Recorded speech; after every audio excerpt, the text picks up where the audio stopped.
Bonjour à tous, aujourd'hui on se retrouve pour une nouvelle vidéo, la première vidéo de cette chaîne où je parle.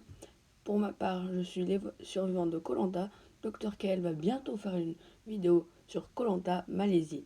Donc aujourd'hui, je vais débriefer la saison koh Johor que j'ai visionné récemment. Donc pour les chiffres, koh Johor a été diffusé en 2015. C'est la saison 14 de koh, une saison très appréciée des téléspectateurs, notamment grâce à ses nombreux personnages atypiques. On peut citer parmi eux Cédric, que vous pouvez voir à gauche avec un t-shirt noir, ou Jeff juste à côté, le très malin stratège Cédric, qui avait presque tout réussi et qui a malheureusement perdu cette aventure à cause d'abandons médicaux. À côté de lui, Jeff, donc, qui était vraiment le gros sportif, assez égoïste. Soit vous l'aimez, soit vous le détestez. Perso, je l'aimais pas trop, mais allez. C'est que parfois je l'aimais bien, mais parfois aussi je le détestais. Et donc je vais d'abord vous faire un récapitulatif de la saison. Donc premier épisode, les aventuriers sont sur le bateau, et Denis leur dit, vous allez partir à la nage pour pouvoir récupérer des choses qui vont vous permettre d'améliorer votre survie sur le campement. Donc tout le monde part tête basse. Et Jeff, comme une fusée, arrive en premier, mais Cédric le talonne. La première fille, c'est Manon. Manon qui se détache directement. Alors Jeff va récupérer beaucoup de choses pour la survie. Mais Cédric va récupérer un avantage certain. Cet avantage, c'est le fait qu'il a reçu un papier, même deux. Il y avait d'abord le papier qui lui dit qu'il pouvait composer les équipes. Et deuxièmement, il y avait un papier où il pouvait voir où il y a un collier d'immunité où il y a le manioc sur son île. Donc tout le monde arrive tranquillement et Denis fait une annonce. Il explique la situation de Cédric et lui dit, Cédric, venez me rejoindre et choisissez le deuxième capitaine d'équipe jaune. Il choisit Christophe, que vous pouvez voir tout au milieu derrière Jessica, vous êtes nombreux à la connaître. Alors Christophe, c'était un candidat qui paraissait à premier abord très sportif, mais franchement, c'était pas un candidat très appréciable. Il y avait une façon de parler, j'aime pas. Vous pouvez vous en penser ce que vous voulez. Moi, je l'aimais vraiment pas ce candidat. Et donc, les deux composent les équipes. On voit très rapidement les deux styles opposés. D'un côté, les rouges, la force unie. De l'autre côté, les jaunes, la bonne humeur et le sport. Donc, les équipes se composent et il y a une toute première épreuve où la récompense, c'est l'équipe qui gagne peut prendre tout ce qu'ils ont ramassé. Les bols, les planches, tout et n'importe quoi. Alors, les équipes foncent, et si je ne dis pas de bêtises, c'est les rouges qui l'emportent. Alors, donc les rouges sont très contents, notamment Cédric qui est peut-être dans une position que personne n'a jamais eue. Tout lui réussit. Tout. Capitaine d'équipe, il peut facilement trouver le collier. Manioc, son équipe gagne le premier confort. Parfait. De leur côté, les jaunes rentrent sur leur camp un peu dépités, mais ne se laissent pas abattre. Notamment Marc, qui est tout à droite avec son t-shirt gris. Désolé si je vous donne des informations assez bizarres, mais c'est simplement pour ceux qui ne connaissent pas la saison. Donc, Marc vite se fait remarquer comme un hyperactif. Il essaie un peu d'apprendre tout à tout le monde, mais ça plaît pas forcément à tout le monde, et donc il va très vite se faire remarquer. À l'immunité, les rouges l'emportent, donc les jaunes se retrouvent à aller au conseil, et les trois visés pour être éliminés sont Marc, Babette et Isabelle. Finalement, Babette et Isabelle vont tenter un énorme coup de bluff, et vont faire croire que Marc est un manipulateur qui veut faire passer son activité sur le camp pour ne pas être éliminé. Mais c'est Babette qui est éliminée. Franchement, c'était pas une surprise. C'était un très bon premier épisode, lumineux, lumineux, comme d'habitude, quoi. Et c'était les deux femmes les plus âgées étaient déjà très en danger. Donc, à l'épisode 2, je vais pas vous refaire toute la saison 1, mais à l'épisode 2, on apprend que 2 candidats de chaque équipe, considérés comme les plus forts par l'équipe adverse, doivent partir sur une île. On ne sait pas pourquoi. Alors, Cédric et Jessica sont choisis chez les Rouges. Donc, Cédric et Jessica, je vous les ai déjà présentés. Et Manon et Sébastien sont choisis chez les Jaunes. Donc, ils partent sur l'île et là, les épreuves s'enchaînent. Et les Rouges sont dans un cycle infernal jusqu'à l'épisode 3 ou 4, où là arrivent Manon, Cédric, Jessica et Sébastien. Ils doivent faire une épreuve 2 contre 2. Et là, Manon et Sébastien l'emportent. Manon et Sébastien doivent recomposer les équipes. Manon est capitaine rouge et Sébastien est capitaine jaune.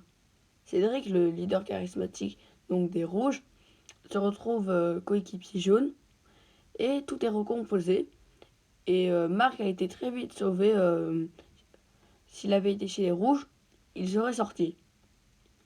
Donc les équipes sont composées, tout va bien, et Cédric réfléchit à un plan. En fait, Cédric, au début de l'aventure, avait lié c'était lié d'amitié avec tous ses coéquipiers rouges.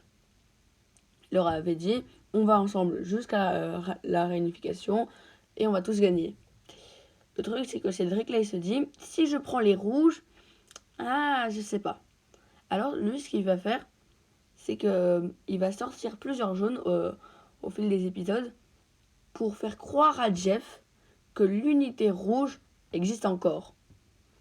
Et là, ce qui se passe, c'est qu'aux ambassadeurs, en fait, Cédric et Jeff avaient été désignés par les deux équipes. L'équipe adverse choisit l'ambassadeur de l'autre équipe, et inversement. Donc, ils sont ambassadeurs. Et ce qui se passe, c'est qu'en fait, chez les rouges, il y a Loïc qui est éliminé, qui était rouge avant. Et inversement, chez les jaunes, il y a plusieurs anciens jaunes, les premiers jaunes qui sont éliminés. Notamment Christophe qui va revenir aux ambassadeurs par l'abandon de Manon, ancienne rouge. Donc ce qui se passe là, c'est que Cédric lui propose à Jeff, on élimine Alban, qui était un ancien jaune, on élimine la plus grosse tête et on rallie tous les anciens rouges au rouge 2.0, la nouvelle équipe rouge. Alors Jeff n'est pas sûr, son équipe n'était déjà pas sûre quand il est parti, mais bon, ok, on va éliminer Alban. Grossière erreur de Jeff. Alors ce qui se passe, c'est que il se fait trahir comme un bleu et les rouges sont en minorité. Et ce qui se passe, c'est qu'il y a un abandon médical après la légendaire élimination de Jeff, qui est considéré comme le plus gros blindside de l'histoire de Koh-Lanta. Il revient, Corinne part, et là il y a égalité, sauf que de membres des deux équipes, sauf que Mélissa a un collier et les jaunes sont renversés. Et là d'un coup, les jaunes sautent les uns après les autres. Plus à moindre chance. Sauf qu'il y a un problème chez les rouges. Les jeunes ne travaillent pas. Jeff, Jess et Melissa ne font jamais rien sur le camp. Ils misent tout sur les épreuves. C'est pourquoi, pour sauver Marc, Bruno et Chantal vont s'allier à lui. Et vont sortir successivement Christophe, Jessica et Sébastien. Arrivé à l'orientation, on voit tous Melissa face aux 3 âgés, face aux 3 qui travaillent. Et on se dit, mais elle va le réussir, mais elle va gagner Koh-Lanta. Ce qui se passe, c'est que Bruno est éliminé. Bruno étant considéré comme la personne ayant le meilleur social de la saison. On est un peu triste, mais bon voilà. On a des potos assez bien avec Chantal, bien que détestée. Mélissa, très appréciée, qui avait gagné la dernière immunité avant la grande orientation. Et Marc, le plus grand aventurier et candidat de la saison. Donc, au poteau, Marc a très vite mal aux jambes. Il se plie, se relève, mais tombe. Finale, donc Jessica Chantal au poteau. Chantal l'emporte. C'est sa 3e victoire individuelle. Et là, malheureusement, le choix est vite fait. Mélissa est éliminée. Chantal choisissant Marc grâce à leur grosse affinité. Donc, on a une finale très très bonne finalement. Chantal-Marc. Les deux sont détestés du jury final et Marc va se couvrir de ridicule au jour final. Ce qui se passe, c'est que Chantal étant tellement détestée, ayant trahi Jeff et Jessica, la plupart des candidats décident de voter pour Marc. Pour une fois, le meilleur a gagné. Car même si Philippe était très fort en 2010, ce n'était pas le meilleur. En tout cas, il était à égalité avec Claude. Mais Marc a survolé cette saison. En danger dès le début, face à Babette et Isabelle. On ne parle pas de la réunification où il a été énormément en danger, où il a su faire les bons choix. Marc est un aventurier légendaire et un gagnant exceptionnel. Pour moi, Marc est le meilleur gagnant de toute l'histoire de Koh-Lanta. Et peut-être, je ne connais rien à Survivor, mais je sais qu'il pourrait faire au moins partie du top 10. Dans le rapport niveau Koh-Lanta, niveau Survivor, il ne fait pas du tout partie du top 10. Mais dans le rapport du niveau de force à Koh-Lanta, il ferait évidemment partie du top 10. Marc est un gagnant exceptionnel. Chantal, une très bonne finaliste. Alors moi, c'est une saison que j'aime beaucoup, notamment au début, qui m'a un peu déçue par son clivage beaucoup trop intense. On sent que les candidats, c'est tac, tac, 2 équipes, c'est la mort. Pendant la réunification, les rouges et les jaunes ne mangeaient pas ensemble pendant les repas, puisque les jaunes avaient gaspillé tout leur riz, ce qui a créé une vraie guerre entre rouges et jaunes. Alors autant les guerres rouges-jaunes, ça peut être bien, mais là c'est assez chiant. L'ambiance parfois pouvait être maussade, il y a certains épisodes où il fallait s'accrocher. Il fallait attendre les moments piquants, comme l'élimination double de Jeff. Éliminé une fois par les jaunes, une fois par Marc, Bruno et Chantal. Mais c'était quand même une excellente saison, qui est beaucoup trop surcotée à mon avis quand même. Quand je parle avec des gens, on me dit top 6, non, on me dit top 3 niveau stratégique. Alors c'est qu'on n'a pas bien vu les saisons, hein. Mais c'est quand même une excellente saison. Moi, je vous conseille de voir cette saison. L'application pour regarder ça, c'est @ok.ru. J'en ai fait une vidéo. Allez voir cette saison. Enfin, celle-là, c'est avec Koh-Lanta 2002, la seule que vous ne pourrez pas trouver. Donc, vous pouvez la trouver sur YouTube. Il y a juste le jury final que vous ne pourrez pas trouver. Le prime en direct. Bon, c'est pas ultra important. Donc, moi, je vous conseille, mais à 2 millions de %, de regarder cette saison. C'est une saison exceptionnelle. Cette saison a été aussi marquée, finalement, par son ambiance, son casting, qui nous fait beaucoup penser, finalement, à avant. Avant, quand tout allait bien, les gens sympathiques, beaucoup moins que sur les réseaux sociaux que d'aujourd'hui. En fait, le gros contraste, alors vous me direz c'est entre Koh-Lanta Thaïlande et Koh-Lanta l'île au trésor, mais non. Après cette saison, les réseaux sociaux vont vraiment se mêler. Et c'est grave. Regardez tous ces candidats. On voit que c'est pas des gens des réseaux sociaux, ou pour la plupart. Maintenant, regardez-moi le casting de Koh-Lanta, les 4 terres. Tous les gens, ou en tout cas tous les jeunes, mais sont à fond sur les réseaux sociaux. Diane, Mathieu, Dorian, Loïc, tout ce que vous voulez. Tous sur les réseaux. Alors évidemment, c'est pas interdit. Mais c'est chiant parce que ça casse complètement leur mental. Et donc ça vient pourrir l'émission.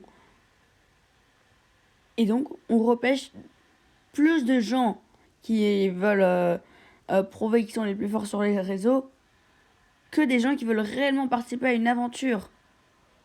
Des aventuriers, C'est ça qu'on a demandé quand on voulait regarder koh. Le premier titre, c'était Les Aventuriers de koh. Cette saison est magistrale. C'est une saison incroyable, dans le top 3 des anonymes, mais sûrement pas dans le top 3 tout court. La revanche des héros pique cette troisième place. Et aussi, franchement, il y a peut-être le meilleur stratège de l'histoire. Alors vous allez me dire, mais qu'est-ce que tu racontes? Claude, Nicolas, Patrick, tu les as oubliés? Mais Cédric a fait des coups de malade. S'il n'est pas allé loin dans le genre, c'est tout simplement parce qu'il y a eu des abandons médicaux de merde. Sinon, il aurait manipulé la strat comme jamais. On aurait pu voir toute sa splendeur. Mais bon. Malheureusement, les abandons médicaux ont joué. Et franchement, cette saison, je vous conseille de la regarder. Pour commencer, il n'y a pas mieux. Pour profiter, il n'y a pas mieux. Bon, peut-être quand t'as Jampat ou La Revanche des Héros sont plus agréables à regarder. Mais cette saison, c'est à voir. Donc voilà, je termine cette première vidéo où je parle. J'espère que vous aurez apprécié la vidéo. Moi, je vous dis à la prochaine et peace!